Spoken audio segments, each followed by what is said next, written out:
మురికి వాడల్లో త్రాగునీటి సమస్యను పరిష్కరించాలి. రోడ్లు కాలువలు వీధి లైట్లు త్రాగునీటి సమస్యను పన్నులు తప్ప ప్రజా సమస్యలు పట్టించుకోని నగరపాలక సంస్థ వైఖరి అసేంచాలి. నగరపాలక సంస్థ వైఖరి పన్నులు తప్ప పనులు పట్టించుకోని నగరపాలక సంస్థ వైఖరి. గౌరవ వేతనం 6,000 నుంచి 8,000 సంబంధించి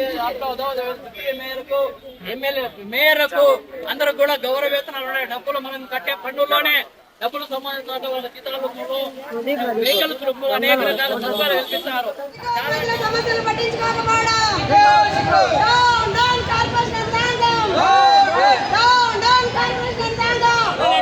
ఏదో పరిపాలన సౌలభ్యం కోసం అని చెప్పి చెబుతా ఉన్నారు తప్ప ఆచరణలోకి వచ్చేటప్పటికి ఎక్కడా కూడా క్షేత్రస్థాయిలో ప్రజల సమస్యలు పరిష్కారం చేయడానికి కావలసినటువంటి చర్యలు తీసుకోకపోవడం చాలా దుర్మార్గపూరితమైనటువంటిది.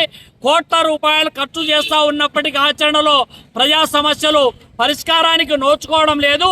ఇప్పటికైనా ప్రభుత్వము అధికార యంత్రాంగం మీరు ఏ పార్టీ అధికారంలో ఉంటే ఆ పార్టీ కండువా వేసుకోకుండానే వాళ్ళ చుట్టూ తిరగడం అనేటువంటిది మానుకొని క్షేత్రస్థాయిలో ప్రజా సమస్యల పరిష్కారానికి కృషి చేయకపోతే ప్రజాక్షేత్రంలో మీరు దోషులుగా నిలబడేటువంటి పరిస్థితికి ఉద్యమం రూపకల్పన చేస్తామని హెచ్చరిస్తా ఉన్నాం.